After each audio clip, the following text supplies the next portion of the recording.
Hi, let's talk about sociocultural enactments and systems, particularly ones that may be harmful. The opening slide, I made a very long list of ones I don't cover in this talk, and I also put it at the end if at some point you want to take a look at it and see if any of these may be occurring either in this class or within systems within your life in some way. I drew this list from across mainly research perspectives of justice research, sociology, group psychology, industrial organizational psychology, feminist literature, anthropology. And you may agree with some points, disagree with others, maybe want to refine some, but I just wanted to provide an introduction to some ways you can maybe look at the larger dynamics that are going on beyond any individual, and maybe also begin to explore the ideas that larger ideas and larger systems of behavior are influencing the groups you are part of. So I really draw inspiration from this quote: one system is not enough. It is helpful to have a variety of different approaches. We can then make joint efforts to solve the problems of the whole of humankind. So this will be your choice as you proceed in your career and proceed as a counselor. Some people go into one theory with great depth, and the research is that generally it's very effective, with some exceptions when it doesn't work for that case, or it's a very complex case in some way.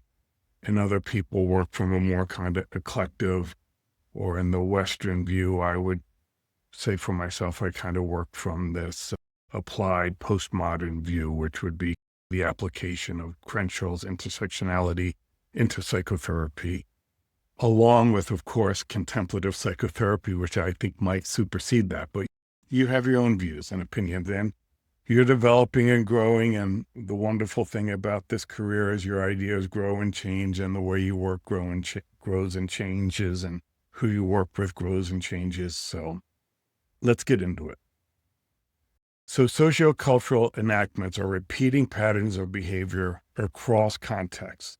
They might happen in a dyad, they might happen in a family, they might happen in a work group, they might happen in a larger corporate organization, they could happen at a coffee shop, they could happen at an academic institution. What are the bigger patterns? This is a very important skill to learn as a counselor, to be able to notice habitualized patterns in our clients and also in our culture beyond the specific content. Not that any of these will be completely accurate, but having a variety of paradigms may move us closer to having more flexibility and effective options in helping others. So these aren't interpersonal. These are systemic and cultural enactments, cultural habitual patterns. Right? They're very context dependent. What happens in one cultural or subcultural or one group identity context may be different in other group identity contexts. However, I found this research interesting that with the increase of globalization, that it seems like these kind of meta-narratives and these kind of social cultural enactments are becoming more universal in some way. So you can learn about these and see if they fit or don't fit with the groups that you're a part of. So I wanted to start with this whiteness or modernity paradigm, of which really counseling is founded upon. So these paradigms suggest that there are discrete objects. It's grounded in binary thinking. It's not about this interpersonal view of the therapeutic process, but therapist and client in some way. You and me. It's hyper rational, but it really simplifies its cause and effect. This medication will reduce these symptoms, and there's a kind of an ignorance or minimization of other factors that may be participating in some way. Right? It universalizes the Western epistemologies, methods of science, methods of knowing, And it heads towards this belief that there's a single best way that we will eventually uncover, and then it will be eaten again, potentially. And then once we find this way, we like to disseminate, or I would say potentially colonize, these enduring objective truths. It's grounded in hyper-individualization. Continuing, it prioritizes humans, and particularly some humans, as being most important. Right? This has been a criticism in humanistic psychology of not having enough environmental awareness in some way. The message is you compete and you conquer. The capitalistic cream rises to the top, right? It provides conditional inclusion. You can belong into these various groups that have a whiteness and modernist paradigm if you assimilate to these norms, or if you at least act within the norms and speak in a way that's similar and present having similar epistemologies and ideas and values. It prioritizes the comfort of the majority group. It's grounded on this view of perfectionism, of getting to the soteriological end of culture or of people in some way, and very harmful for our clients and for ourselves and for our systems, this view. And it's the invisible norm against which all else is measured. So going forward, I'll add a few more, and then I'll have a discussion of some other possible ones. I wanted to start with one that you're probably all very familiar with, an entryway into this line of thinking. So microaggressions, they can be subtle to blatant insults from a projection, right?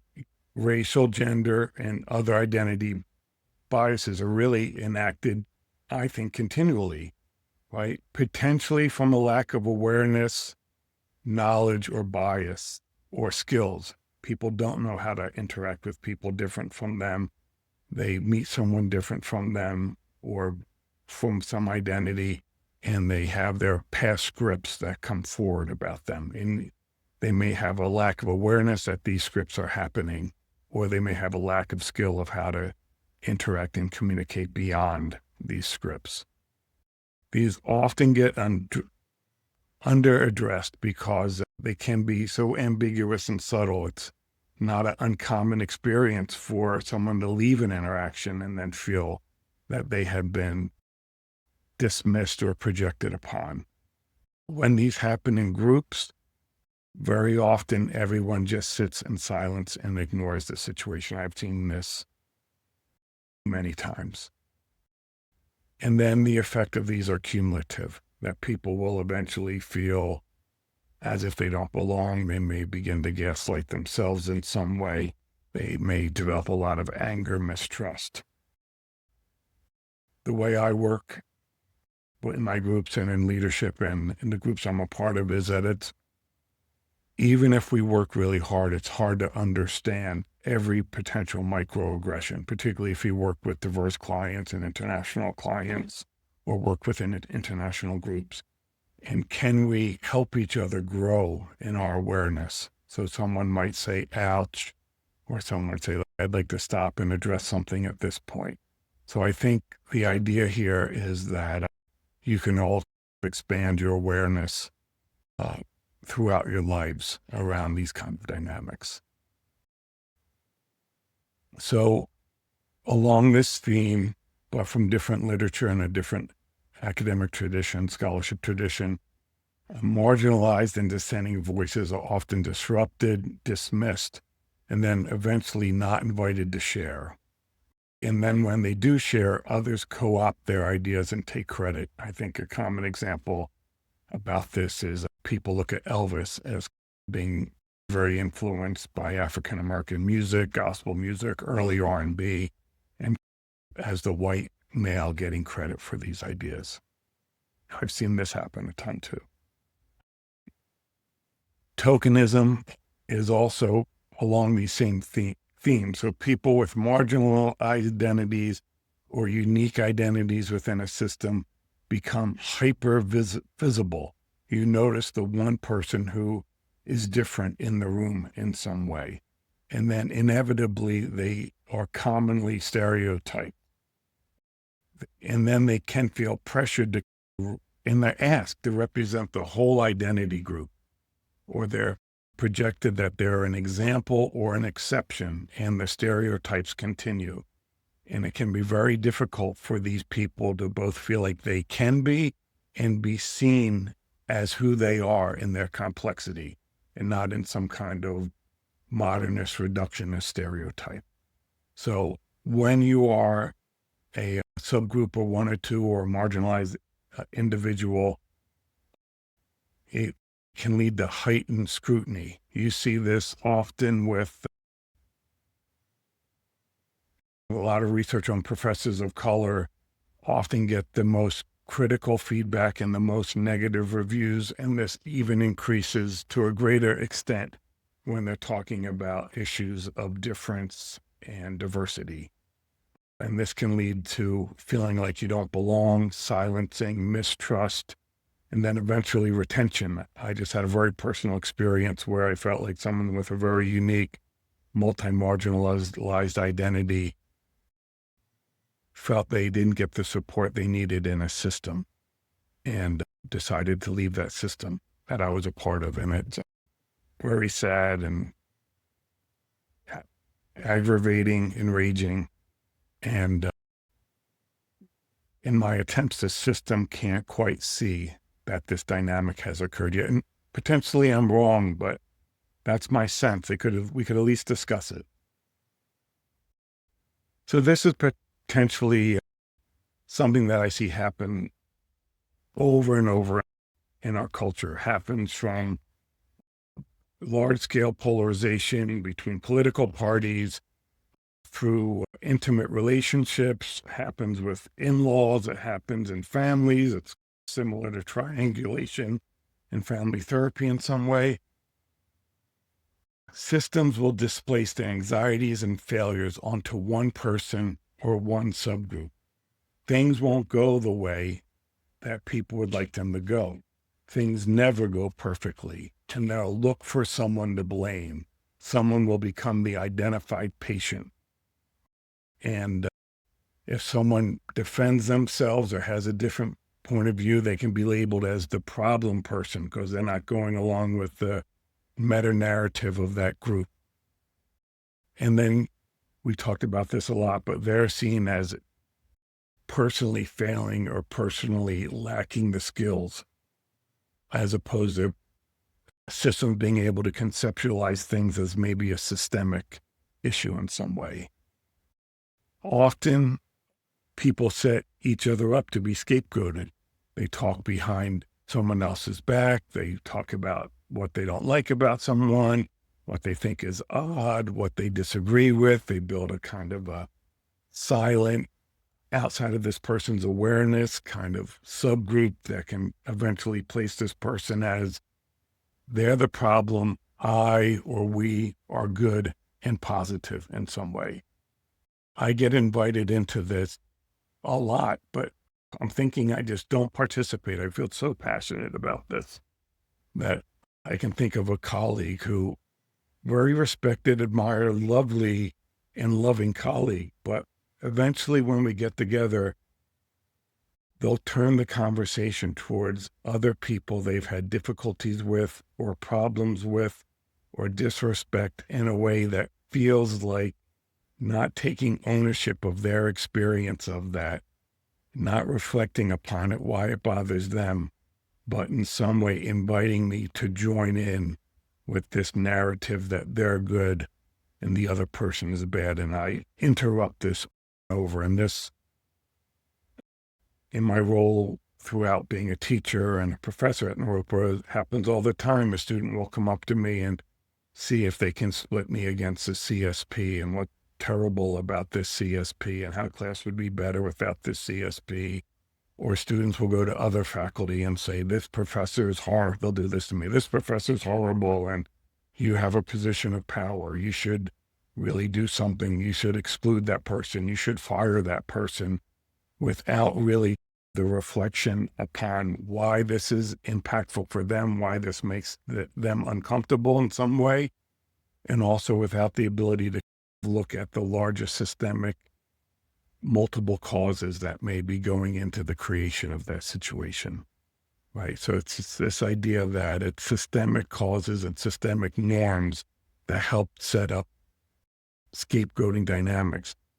And while not always true, often the person who gets scapegoated often has some insight or wisdom about dynamics and about systemic norms. Building off that, this kind of exclusion and informal thought networks, systems often break into the in-group and the out-group. Often the in-group has power or is seeking power in some way, and usually the in-group will invite other people within their in-group to get involved, to have opportunities to first before people in the out-group in some way. And then they'll have gatherings where it's the in-group where they'll talk about what's going on.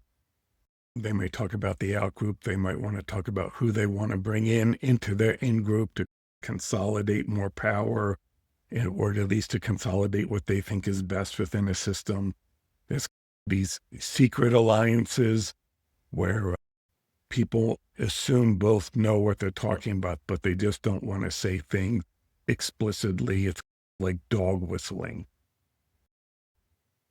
And so you get a culture where there's secrets and a lack and refusal of transparency that creates a great sense of mistrust and a lack of safety, and often a lack of retention, where people leave or people file suits or people get gaslit and believe it and might hate themselves or engage in self-harm behaviors in some way.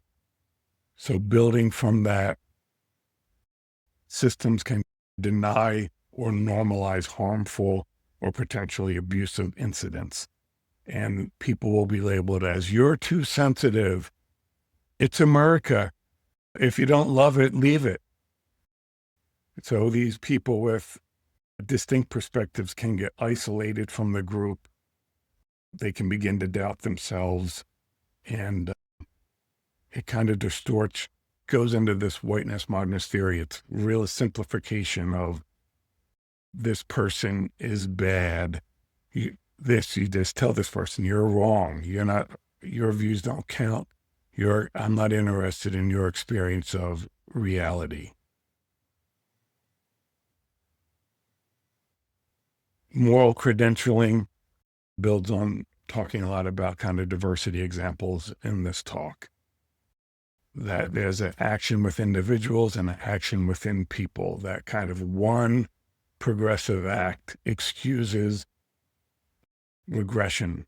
And I've said one thing, I called out my father on being a Trumper, and therefore I really have lost my responsibility for citizenship to build better allies or to find places where I can be of service in some way. And this is seen in organizations, and it's so much in the news now, that they'll defend themselves that we did this, but we didn't do all these things. Or people will donate money, and then that will be the extent of participation. Now, it's a personal choice how much you want to participate, what justices you feel are most important to kind of work towards. But it's just interesting to notice this dynamic that has been studied in research.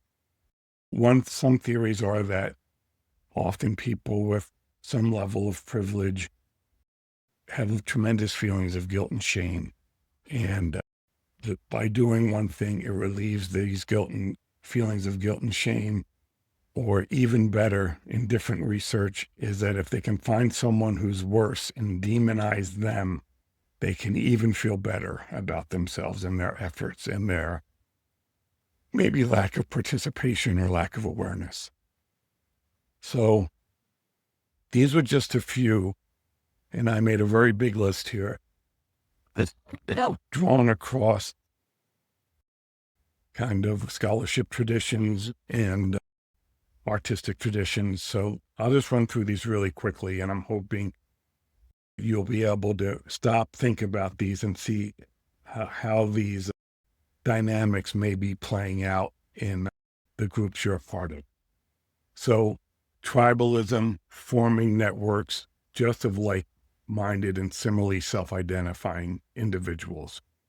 We have a tribe of the people who live in my little community, even though we have different identities. And then there's people with different identities within my community who have a tribe of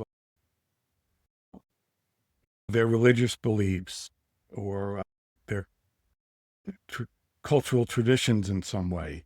So these splits are getting stronger and stronger, and polarization is happening at increasingly significant and damaging ways.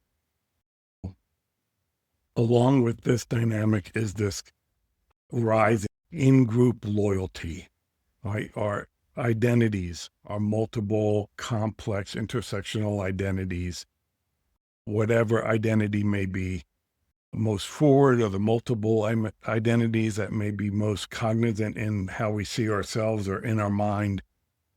People will display bias towards members within that group, members who are on their own side, and they'll distrust and reject and even demonize the people in other groups. And of course, we see this in politics regularly. And along with this comes the feeling of they know best and they're doing what's best, this cognitive and moral superiority. Groups will interpret information in ways that just confirm their pre-existing beliefs. In our culture, there is this dynamic of competition and comparing. We want to win. We want to tell people why we're the best. We want to put others down. We don't care if others lose as long as we win. The culture is really about achieving and productivity and exploitation potentially. And this has become the focus as opposed to deep relational bonds. There's some of these are similar to each other. There's rigid cognitive reasoning, and people go into circles and information centers and groups that just are echo chambers and re-amplify their beliefs in some way. I tend to think that people are looking for survival, and I trace this in terms of counseling tradition back to the ideas of Schopenhauer, who was a very influential philosopher pre-counseling. But other people after this, particularly Nietzsche, thought it was all about gaining more power. I often think when groups try to gain more power, it's really about safety and security in some way.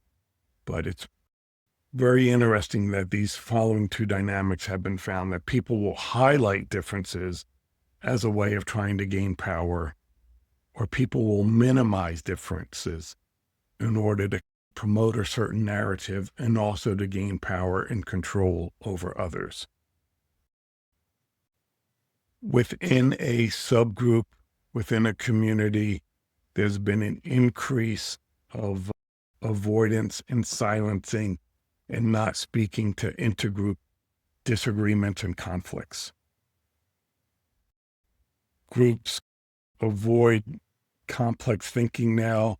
They just go for slogans or simple narratives or emotional appeals. They'll use a cognitive distortion of one example being the example across every possible interaction with that group or with that person. In our culture, there's a really deep increased loneliness and relational disconnection, and this could be from mass media, post-COVID. Our culture has become increasingly distractible, avoidant, dissociated. There's a very deep sense of hopelessness and loss of motivation in people within our culture and within the groups of our culture. there's a decline in trust, there's a demoralization, there's a decline in engagement, right? There's just even moral decline that people are more apt to do behaviors within the last, let's say, 10 years, this research has been going on, than they would have in previously. That they're more likely to lie, they're more likely to not get involved, they're more likely to look out for themselves solely. And then living in this culture with mass media and with just our own personal experiences, how do we manage the terror that we feel with the constant reminders we get of traumas, of injustice, of horrific behaviors, and of mortality? We're all part of an information overload in some way that some people escape in this hyper-consumerism. This is a common theme of a kind of a undercurrent of Boulder, that people are always seeking the next best thing, from the next best bicycle or the next best place to get coffee or the next best yoga studio or the people to hang out with, or what are the next best ideas that I can have, or who's the next best partner I could have, or who can I get in contact with that will help me rise to the next level of fame and power. There's many more of these subtle meta-narratives and behavioral enactments that are happening in our cultures and in our groups.